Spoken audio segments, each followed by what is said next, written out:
The emergency lights inside the Galactic Council chamber had never turned red before. Not in the 400 years since the station world of Varanthos Prime had been built to house the 12 ruling species of known space. But they were red now. High Arbiter Torun Vel stood at the center of the great circular platform, his insectoid body towering over the delegations that filled the chamber like frightened animals crowded into a pen during a storm. He clicked his mandibles twice, a gesture that meant silence among his kind, and the noise in the room slowly died down. "We have confirmed the reports," he said, his translated voice echoing through every speaker in the chamber. "The Krailvas Dominion has destroyed the Pelori homeworld. The entire planet has been rendered lifeless. Estimated casualties are 9 billion souls." 9 billion. The number hung in the air like poison. The Valesi delegation, a species of tall and gentle beings with silver skin, began to weep openly.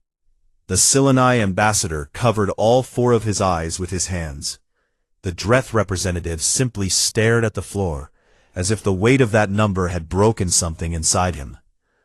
The Pelori had been a small species, a quiet people who loved farming and music and the slow turning of seasons on their green and golden world. They had no army to speak of. They had joined the Galactic Council not for power, but for friendship and protection. They had trusted the Council to keep them safe. And the Council had failed them. Speaker Yeath, the gaseous hive-mind intelligence coordinator, pulsed a deep shade of orange, which meant distress among its kind. "We have intercepted Krailvas military communications," it announced. "Warlord Krathos the Blooded has claimed the attack as what he calls a demonstration of dominance. He states that the Pelori were consumed to show the galaxy what happens to the weak." Consumed. That was the word that made even the silence around them heavier. Bravest delegates flinch. The Krailvas did not simply kill their enemies, they fed on them. It was part of their warrior culture, an ancient ritual that they had carried into the stars like a disease wrapped in tradition. High Arbiter Torun Vel looked around the chamber and saw exactly what he expected to see. Fear. Not anger, not determination, not the fire of justice burning in the hearts of leaders who had sworn to protect the innocent. No, what he saw was the cold and familiar face of political calculation. The Dreth ambassador was already whispering to his aides about trade route disruptions. The Silanai were drafting language for what they called a framework for negotiated withdrawal and reparation, which was a fancy way of saying they wanted to write a strongly worded letter and hope the Krailvas would stop eating people. It was the same thing that always happened when someone powerful did something terrible. The galaxy would talk and debate and negotiate, and the dead would stay dead, and the killers would walk free with a few minor sanctions and a promise to behave. Torun Vel hated it, but he understood it. The Krailvas Dominion was powerful, with a fleet of over 1,000 warships and a warrior caste that lived for battle. War would be expensive and bloody, and nobody wanted to pay the price. So the chamber began its familiar dance of cowardice, dressed up as diplomacy. Delegations proposed resolutions, committees were suggested, timelines were discussed. Someone actually used the phrase measured and proportional response without any shame at all, and the Valesi delegation wept harder. Through all of this, one seat in the chamber remained quiet. Ambassador Ilara Voss of the United Earth Federation sat perfectly still in her chair, with her hands folded in her lap, and her dark eyes watching everything. She had not spoken a single word since the session began. She had not whispered to aides, or drafted proposals, or joined any of the frantic side conversations happening in every corner of the room. She simply watched. And that silence made several of the nearby delegations very uncomfortable, because they had learned over the centuries that when humans went quiet, it did not mean they had nothing to say. It meant they had already decided what they were going to do. High Arbiter Torun Vel noticed her stillness and felt a small chill run through his exoskeleton. He had known Elara Voss for 15 years. She was calm and patient and unfailingly polite, and she had a smile that could warm a room. But right now she was not smiling. Right now her face looked like it had been carved from stone. "Ambassador Voss," he said, turning to her at last, "the Council would welcome humanity's position on this matter." Every voice in the chamber fell silent. Every eye and sensor and optical cluster turned toward the human woman. Elara Voss stood up slowly. She was not a tall woman by any means, species standards, but something about the way she carried herself in that moment made her seem enormous. She looked around the chamber, meeting the gaze of every delegation one by one, taking her time. Then she spoke. 9 billion people, she said, and her voice was soft, but it carried to every corner of that vast room. 9 billion people who trusted us to protect them. They are dead now, eaten.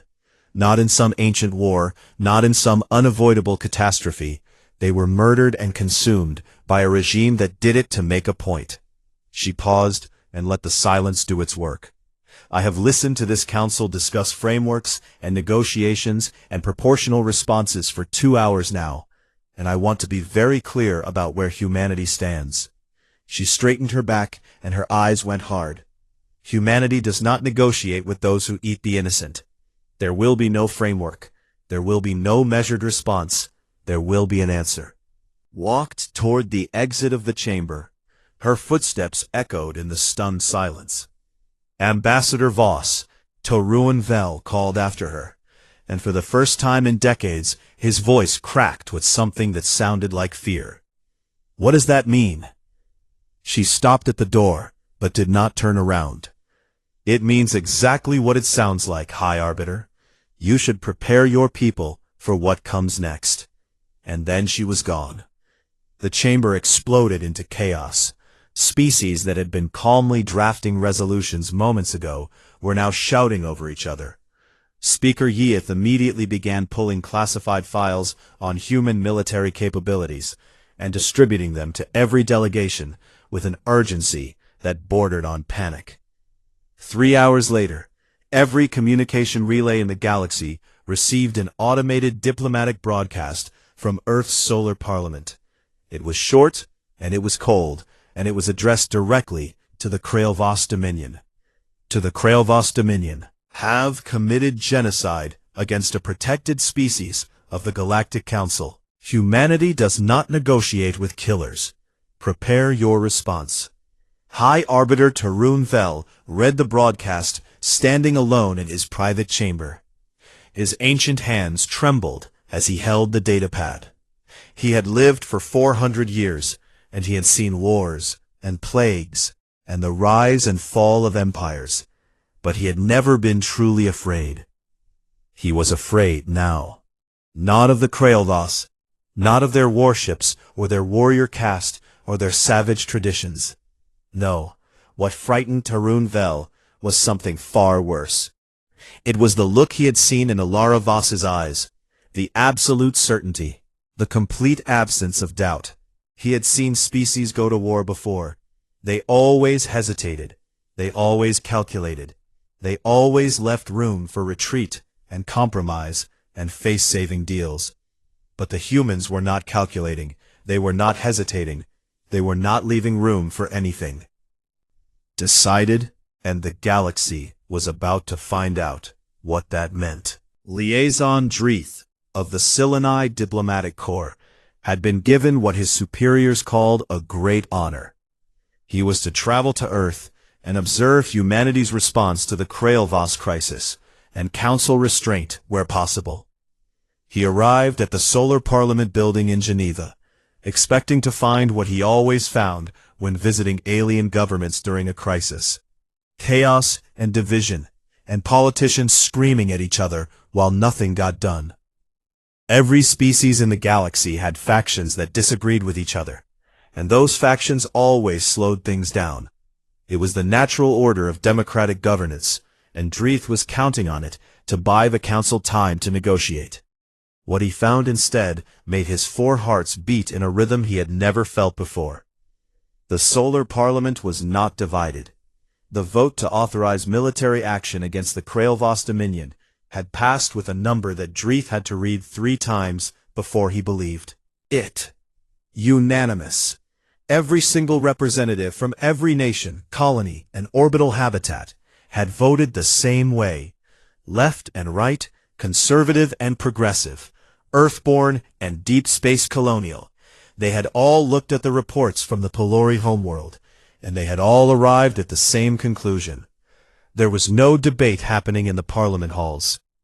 The only discussions Dreeth could hear were about logistics, about fleet positioning and supply chains, and which shipyards could accelerate production schedules.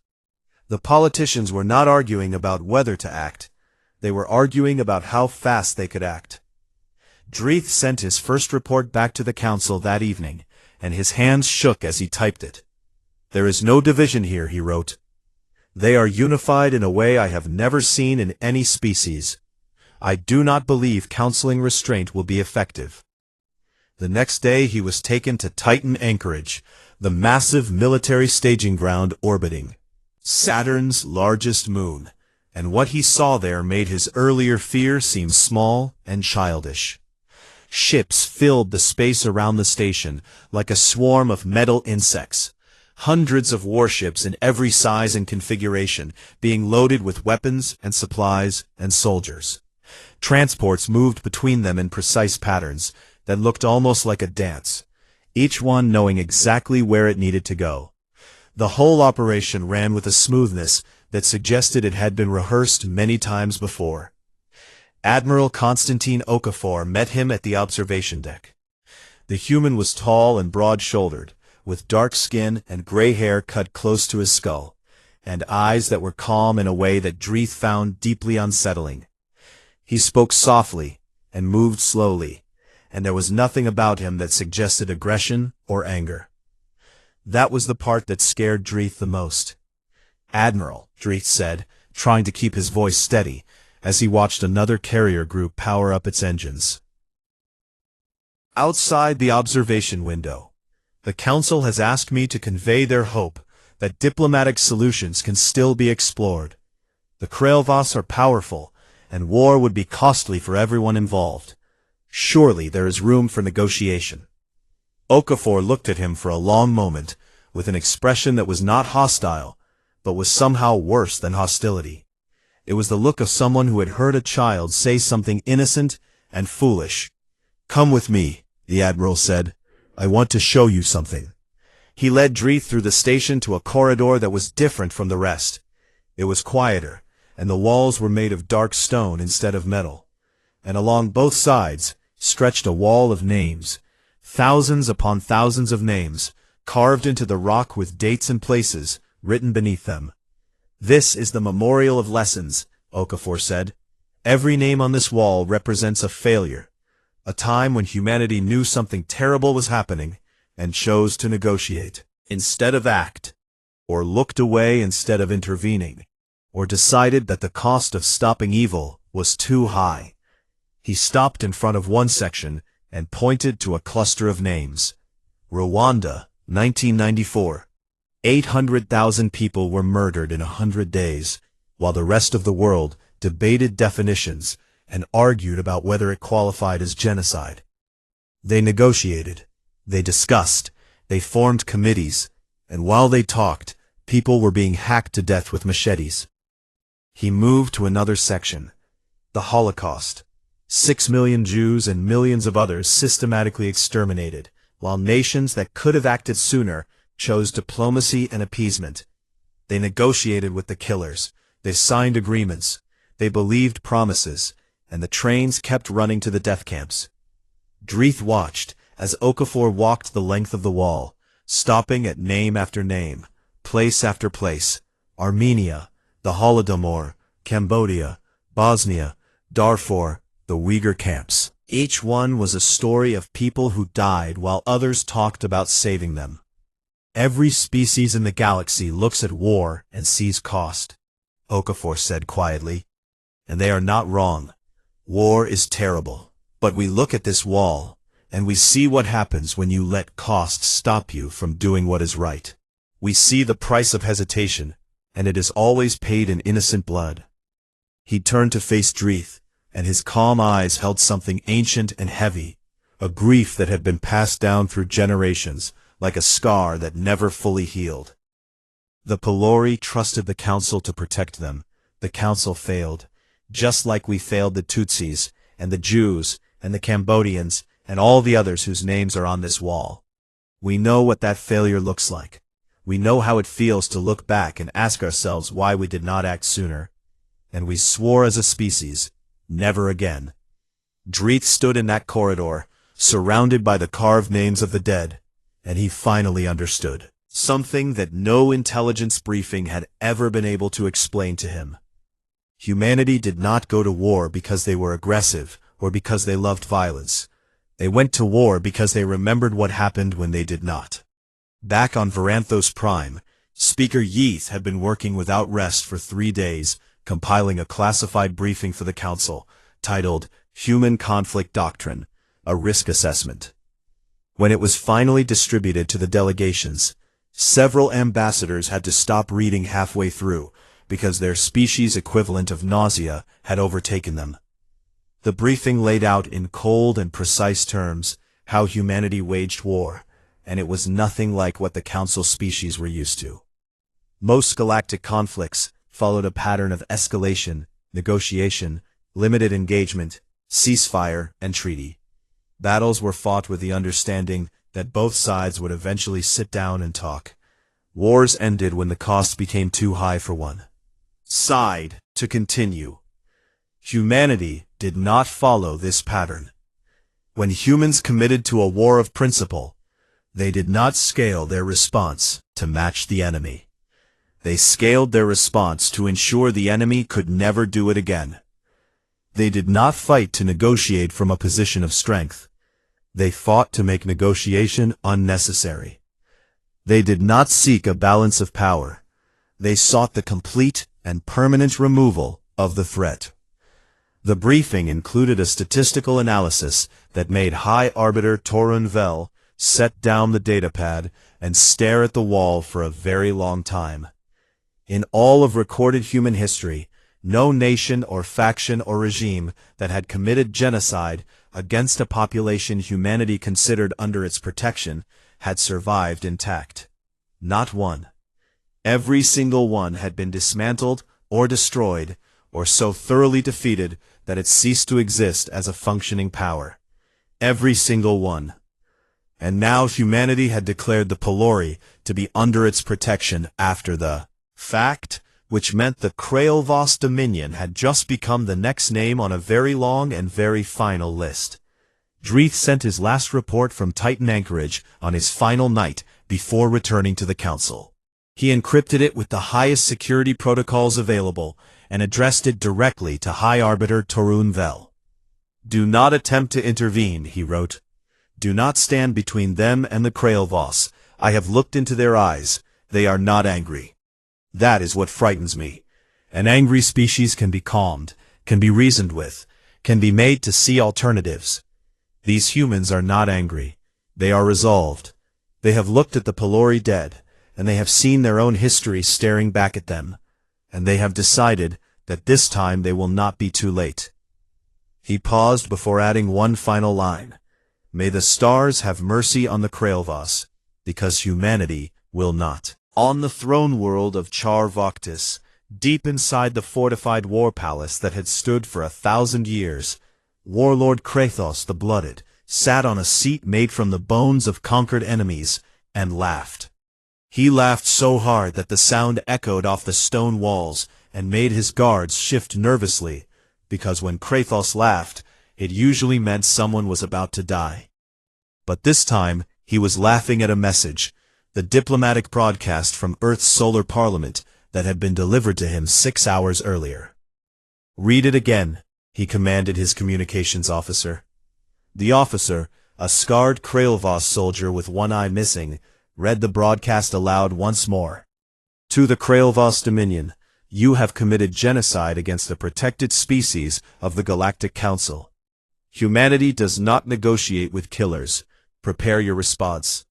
Kratos slammed his massive fist on the armrest of his throne and laughed again. Prepare your response. Mocking the words.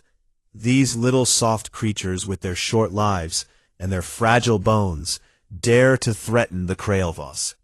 They dare to speak to me as if I should be afraid. He stood up, and his full height became apparent. Nearly 3 meters of scaled muscle and battle scars and ancient fury. He had killed his first enemy in combat at the age of 12 and had been killing ever since. He had conquered 6 worlds and eaten the hearts of their leaders, and he had done it all because the universe belonged to the strong, and the weak existed only to feed them. I destroyed the Pelori to send a message to the Council, he said to his war council, a circle of armored commanders who hung on his every word. And now these humans think they can send a message back. Let them come. Let them try. We will eat them too. His war council roared their approval, smashing their fists against their chest armor in the traditional Kraelvos salute. Of them shared their warlord's contempt for species that talked instead of fought. All except one. Sub-Commander Valthari sat at the far end of the council table, and she did not roar. She was younger than the others, and smaller, which in Kraelvos society meant she had to be twice as smart and 3 times as ruthless to earn her place. She had earned it, but she had also done something that none of the other commanders had bothered to do. She had studied the humans. Not just their fleet numbers or their weapon specifications, but their history, their wars, their patterns of behavior. She had spent 2 years reading translated human texts and watching recorded human conflicts, and analyzing how they thought and fought and what drove them to war. And everything she had learned told her that Kratos had just made the worst mistake in the history of their species. My warlord, she said, and the room went quiet because junior officers did not speak at the war council unless spoken to. I have prepared a briefing on human military capabilities that I believe the council should review before we make our battle plans. Kratos looked at her with his yellow eyes and his lips pulled back to show rows of razor teeth. Speak then, little one. Tell us about these humans. Valthari stood and activated the display screen behind her. It showed images and data from human history, battles and wars, and the aftermath of conflicts that stretched back thousands of years. The humans have a doctrine they do not speak of openly, but that defines everything they do in war, she began. When they fight for resources or territory, they fight like any other species. They calculate cost and benefit, and they will negotiate when it suits them. But when they fight because a moral line has been crossed, something changes. She pulled up records of what humans called World War II. In this conflict, an enemy faction committed systematic genocide, civilian populations. When the humans mobilized against this enemy, they did not stop at defeating their military. They destroyed the entire regime. They occupied the enemy's homeland. They hunted down the individuals responsible and put them on trial. They rebuilt the enemy's entire society from the ground up to ensure it could never happen again. She switched to another set of records. This pattern repeats across their entire history. When the cause is what they consider moral, they do not scale their response to match the threat. They scale it to eliminate the threat permanently. They will absorb enormous casualties to achieve this. They will spend resources far beyond what any rational calculation would suggest. They will not stop until the job is done. Kratos snorted. So they are emotional and foolish. Good. Emotional enemies make mistakes. No, my warlord, Valthari said, and she knew she was walking on the edge of a blade by contradicting him. Is the danger they are methodical. They plan and they prepare, and they execute with a discipline that is terrifying in its precision. Their emotions drive the decision to fight, but once that decision is made, emotion leaves the battlefield entirely. What remains is pure calculated destruction. The War Council stirred uncomfortably, but Kratos waved a dismissive hand. You are afraid of short-lived scavengers who bleed red. You are a coward, Velthari. Remove yourself from this council. You are demoted to border monitoring. Velthari stared at him for a long moment, then lowered her head and left the room. She had tried. She had done her duty, and it had not mattered. 3 weeks passed, and nothing happened. The UEN fleet that every intelligence service in the galaxy had been tracking simply vanished. No fleet movements were detected across any sensor network. No communications were intercepted. No scout ships appeared at the borders. No probing attacks tested the Krailvas. Defenses? P. Nothing. P. On Shar Vaktis, Kratos took this silence as confirmation of his belief that humans were all talk. They sent their brave message, and now they hide, he told his commanders. They have looked at our fleet, and they have counted our warriors, and they have realized they cannot win. They will come back to the negotiating table within a month. I guarantee it. P. His confidence spread through the Dominion like a warm wind. Kravos soldiers began to relax. Border patrols became routine, rather than alert. The warrior caste told stories of human cowardice in their mess halls and laughed. P. At the Galactic Council, the silence was interpreted differently. The delegations grew nervous and then frightened. High Arbiter Torun Vel sent 17 messages to Ambassador Voss requesting updates on humanity's intentions. He received 17 identical replies that said simply, "We are preparing." Speaker Yeath tried to locate the UEN fleet using every intelligence asset available and failed completely. They have gone dark, it reported to the Council in a shade of deep purple that meant extreme alarm. All 400 warships and 12 carrier groups have disappeared from every tracking system we have. I do not know where they are. I do not know what they are doing. And that absence of information is itself the most terrifying intelligence I have ever produced.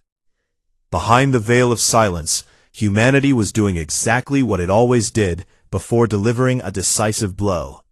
It was watching and learning and mapping and planning. Human intelligence operatives, working with sympathetic alien networks, had penetrated Krailvos space at every level. They knew the location of every military installation, every supply depot, every command center, every communication relay.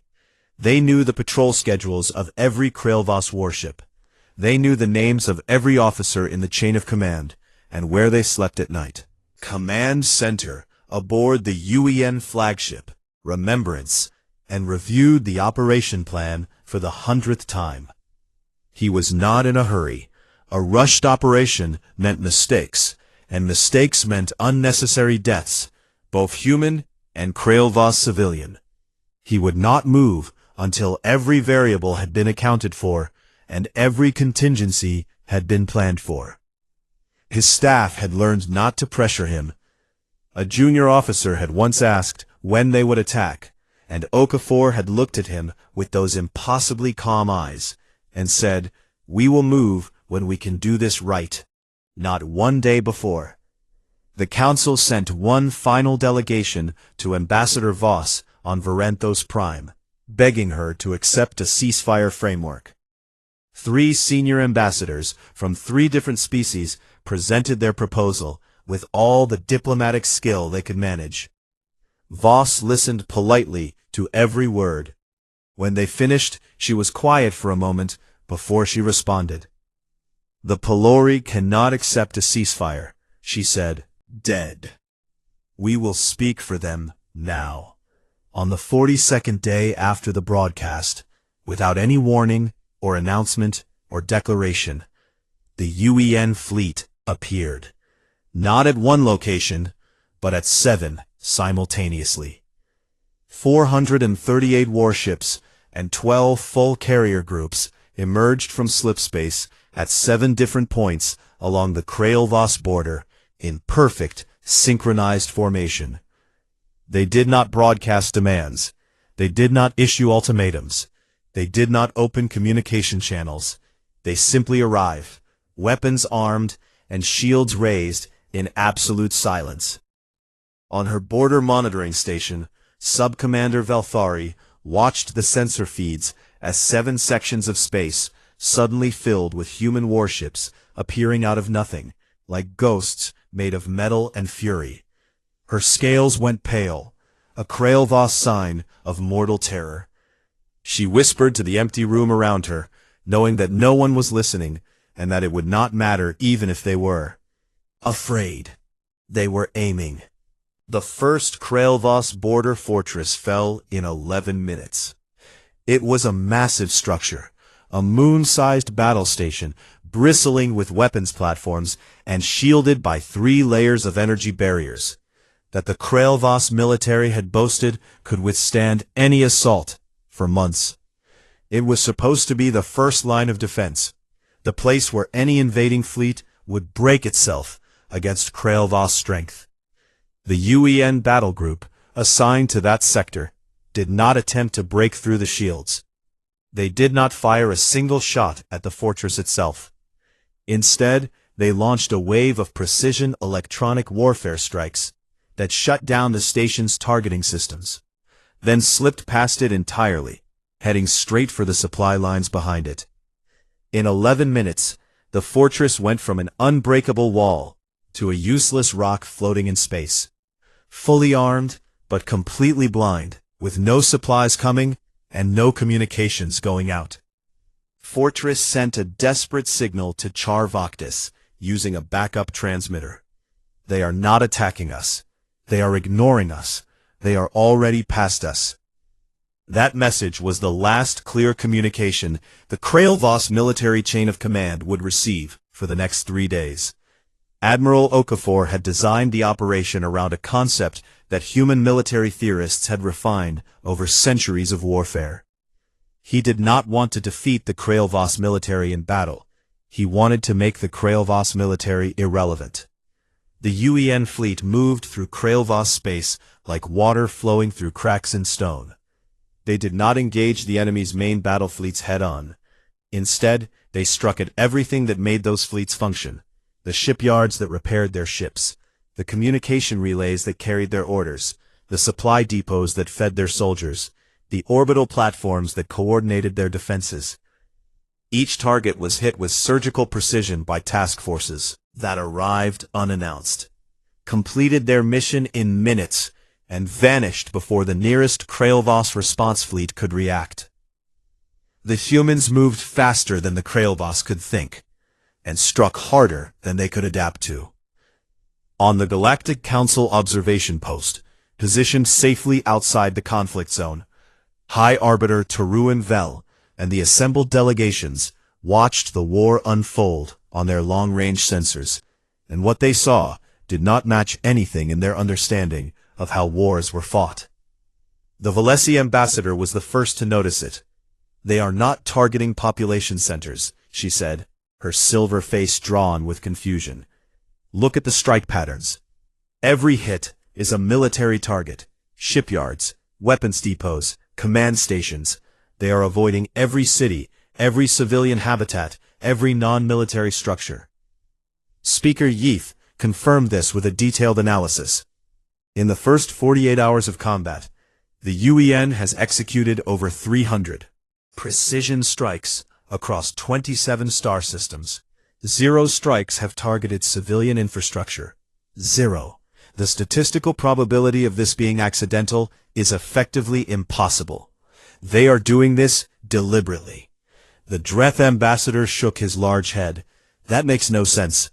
If they wanted to break the Krailvoss quickly, they'd hit the population centers, force a surrender through terror." "That is how we would do it," Torun Vel said quietly. "That is how any of us would do it. But the humans are not doing what we would do. They are doing something else entirely." On the 3rd day, the scale of what was happening became clear. The entire Krailvoss military communication network collapsed simultaneously. Every relay, every satellite, every signal booster went dark at the same moment, the result of a coordinated strike that must have required timing precise to the millisecond. The Krailvoss fleet was suddenly a collection of individual ships, with no way to talk to each other. each other. No way to receive orders. No way to coordinate a defense. Captains who had been trained to follow commands from above were now isolated, making decisions alone, and most of them made the wrong ones. Some tried to regroup and were picked off by human task forces that seemed to know exactly where they would go. Some tried to retreat to Charvoctis and found the routes blocked. Some surrendered and were treated with a courtesy that confused them deeply, because the humans took their weapons and put them in holding areas, and then gave them food and medical treatment, which was not how the Krailvos treated prisoners. By the end of the third day, the Krailvos Dominion had lost 80% of its military capacity, and not a single civilian had been harmed. On Charvoctis, Warlord Krathos the Blooded stood in his war room watching the reports come in, and for the first time in his life, he felt something he had never experienced before. He did not have a word for it in his language. His species did not have a word for it, because they had never needed one. They were the apex predators of their region of space. They had conquered and consumed and dominated for centuries, and no one had ever made them feel this way. The human word for it was helpless. His fleet was shattered. His supply lines were cut. His communications were gone. His border fortresses were intact, but useless, armed monuments to a defense strategy that the humans had simply walked around. He had the largest army in his region of space, and it meant nothing, because the humans had not come to fight his army. They had come to make his army unable to fight. Krathos did what every Krailvos warlord before him had done when faced with overwhelming odds. He declared a last stand. He ordered every remaining ship and soldier to Charvoctis, and he began fortifying the throne world for a siege. He would make the humans pay for every kilometer of space in blood.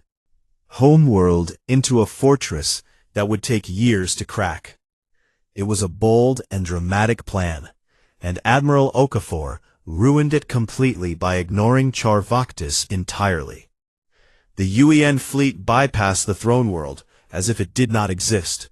They continued their systematic dismantling of Krailvos military assets in the outer systems, while ground forces began landing on the worlds the Krailvos had previously conquered, freeing enslaved populations and establishing humanitarian zones. Krathos had built his cage, and the humans had simply locked the door from the outside. On the observation post, High Arbiter Tarun Vel watched a real-time sensor feed showing the UEN carrier group gliding past Charvoctis without even slowing down. He turned to Speaker Yith, and his ancient voice carried a weight of awe and terror that he had never felt before. "This is worse than if they were angry," he said. "Angry species make mistakes. Angry species burn cities and bomb civilians and give the galaxy reasons to condemn them. These humans, they are not punishing the Krailvos. They are solving them. Like a mathematician solving an equation.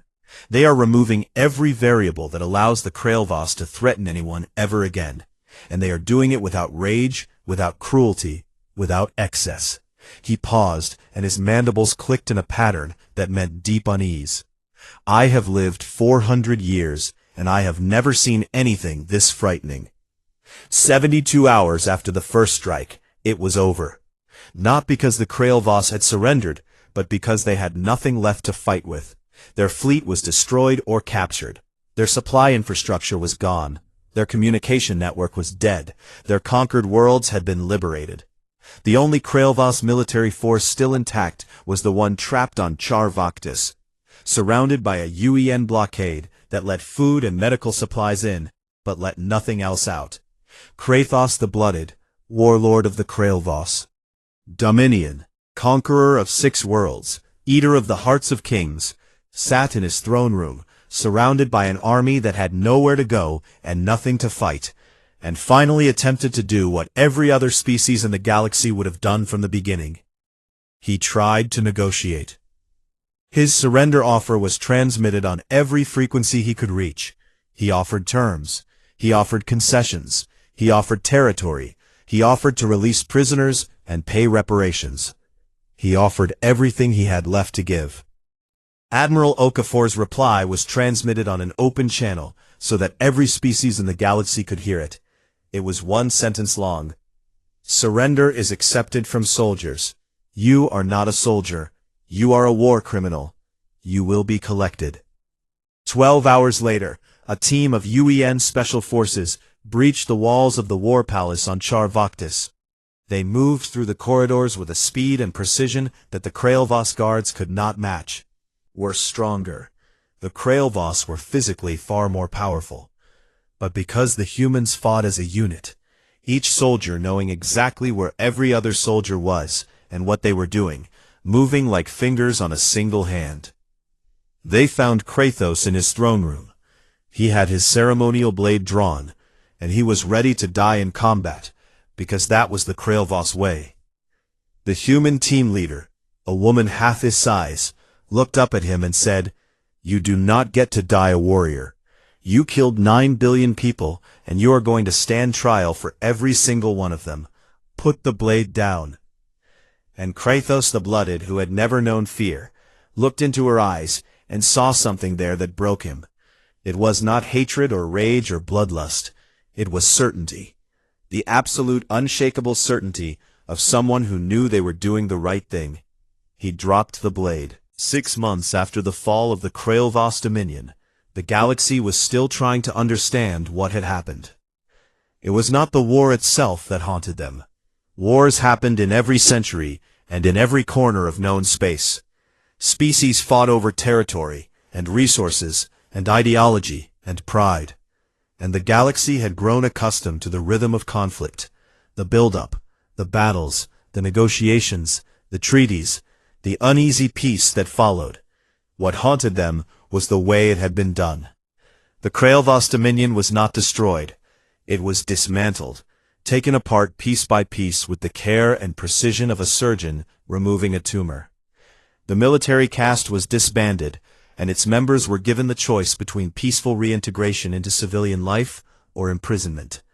Those who had participated in the Pelori genocide were identified and detained for trial. Those who had simply been soldiers following orders were released with monitoring. The conquered worlds were returned to their original inhabitants. Human and Council reconstruction teams helped rebuild what the Krailvos had broken. Infrastructure, schools, hospitals, communication networks, everything that a civilization needed to function was restored, not to Krailvos standards, but to the standards of the people who had lived there before. The Krailvos civilian population was not punished. They were allowed to govern themselves under a supervised transition period, with human and council monitors ensuring that the warrior caste culture that had driven the Dominion's expansion was replaced with something that would not produce another Kratos. No occupation, no humiliation, no revenge. Just a firm and patient insistence that things would be different now. And that was what terrified the galaxy more than anything. Because a species that conquered and destroyed could be understood. Every species in the galaxy had that capacity somewhere in its nature. The strong took from the weak. And the galaxy turned a blind eye, because everyone was afraid of becoming the next target. It was ugly, but it was familiar. But a species that could mobilize 400 warships, fight a multi-front war across dozens of star systems, dismantle an empire in under 4 months with 0 civilian casualties, capture a warlord alive, put him on trial, and then help rebuild the enemy's civilization without asking for a single thing in return, that was not familiar. That was something new, and the galaxy did not know what to do with it. At the Galactic Council, the political landscape had shifted in ways that would take decades to fully understand. Species that had once dismissed humanity as young and emotional and reckless were now looking at their human colleagues with a mixture of respect and barely concealed fear. The Dreth ambassador, who had once joked that humans were amusing little creatures with more courage than sense, had not made a joke in 6 months. Watched the sensor feeds from the war. He had seen the precision and the restraint and the terrifying efficiency of a species that had turned its own bloody history into a doctrine of protective justice. And he had realized that every assumption he had ever made about humanity was wrong. They were not reckless. They were not emotional. They were not short-sighted. They were a species that had already made every mistake there was to make. They had committed their own atrocities and fought their own civil wars and looked into the darkest parts of their own nature. And they had survived all of it. They had come out the other side, scarred and grieving, and determined to be better. Not perfect, but better. And that determination had been forged into something harder than any metal in the galaxy. The Valesi ambassador put it most simply during a private conversation with Torun Vel. "We always thought their short lives made them lesser," she said. "We were wrong. Them urgent, they do not have centuries to deliberate and discuss and form committees. They have decades, a few precious decades, and that urgency makes them act when the rest of us are still talking." The trial of Kratos the Blooded took 3 months and was broadcast across every inhabited system in the galaxy. It was conducted by a joint human-alien tribunal, with judges from 7 different species and legal scholars from 12 more. The proceedings were meticulous and fair and thorough. Kratos was given legal representation. He was allowed to speak in his own defense. He was treated with a dignity that he had never shown to any of his victims, and that dignity was itself a statement.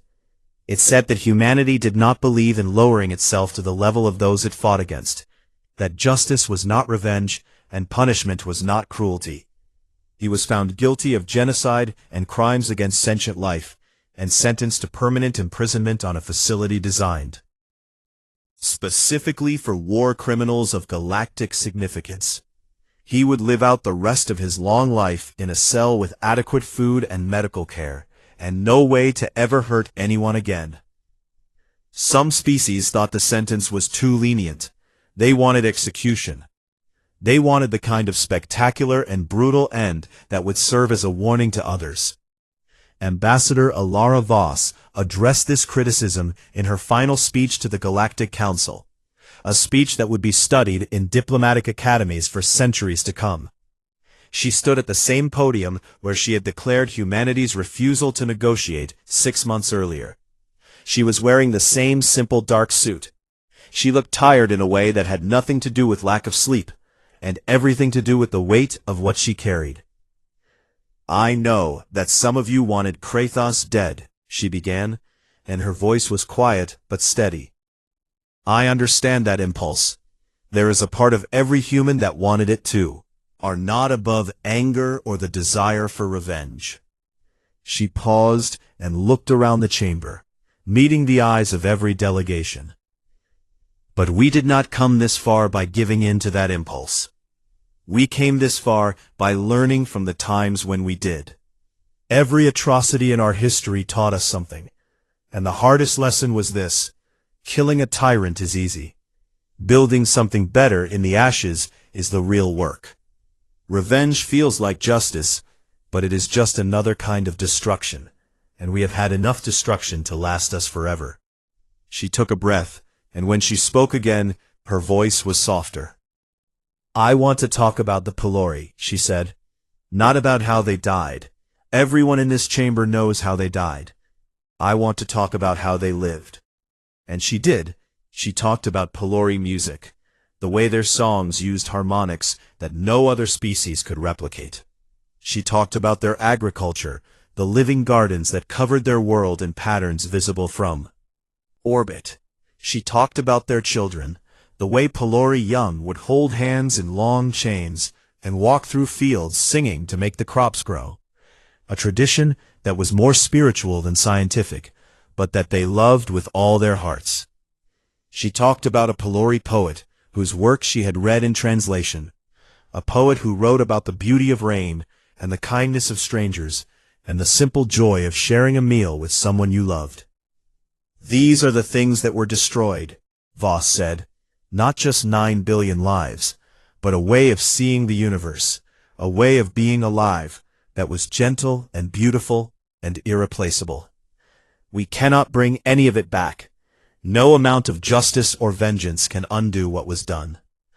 Her voice hardened just slightly, not with anger, but with resolve. But we can make sure the galaxy knows that there is a line, and those who cross it will not find a negotiating table on the other side. They will not find sanctions, or frameworks, or sternly worded resolutions. They will find us. She stepped back from the podium. That is all I have to say. The chamber was silent for a long time.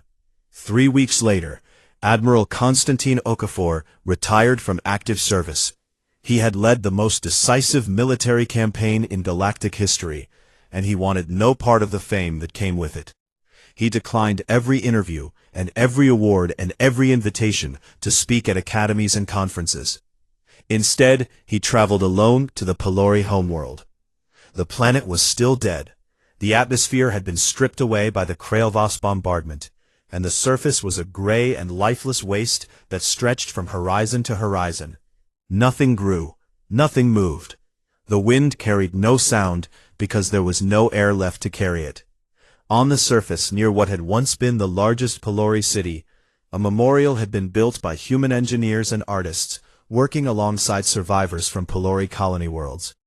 It was a simple structure, tall pillar of white stone, surrounded by a garden that was maintained by atmospheric generators and artificial soil, a small circle of life on a dead world. The garden contained plants from every species in the council, flowers and grasses and small trees from a dozen different worlds, all growing together in a pattern that was inspired by the living gardens the Pelori had once tended. Okafor stood in that garden for a long time. He was alone. The nearest living being was in orbit above him. He was wearing civilian clothes, and he looked like any other aging man, gray-haired and broad-shouldered, and carrying a weariness that went deeper than muscle and bone. He knelt at the base of the memorial pillar and placed a handful of earth soil on the ground. It was a human tradition, bringing soil from home to a place of mourning, a way of saying that the dead were not forgotten, that their resting place was connected to the living world. He pressed his palm flat against the earth and closed his eyes.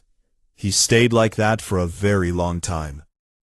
Far away, on Varanthos Prime, in the halls of the Galactic Council, a young Silanai diplomat was being shown around the chamber on her first day. She was nervous and excited and full of questions, and her senior colleague, an older Silanai who had served on the council for 30 years, was patient with her curiosity. They passed the human delegation section, and the young diplomat paused. "I have studied humanity in school," she said, "but I still do not fully understand them. Can you tell me what the most important rule of galactic politics is when it comes to dealing with humans?" The elder Silanai stopped walking and looked at her young colleague with all 4 eyes, and there was something in that gaze that the young diplomat had never seen before. A deep and quiet respect, mixed with something that might have been fear or might have been awe. "The most important rule," the elder said slowly, choosing each word with care, "is never make humanity remember what it learned the hard way." The young diplomat frowned. "What happens if you do?" The elder turned and continued walking down the corridor, and her voice echoed off the ancient walls as she answered, "They teach you the lesson, and they do not grade on a curve." The young diplomat stood alone in the hallway for a moment, thinking about those words. Then she looked at the human delegation's empty chairs, and she felt something she could not quite name, a mixture of gratitude and caution and wonder at the strange and terrible and magnificent species that sat in those seats. Outside the great windows of the council chamber, the stars burned on as they always had, vast and cold and indifferent to the small dramas of the beings who lived among them. But something had changed in the way those beings looked at the stars, because now they knew that somewhere out there, on a small blue world orbiting an ordinary yellow sun, there lived a species that remembered everything it had ever done wrong, and had sworn on the graves of its own dead that it would spend the rest of its existence trying to do better. And the galaxy had learned at last that this was the most dangerous thing a species could be. Not the strongest, not the smartest, not the most advanced, the most determined. And humanity was very, very determined indeed.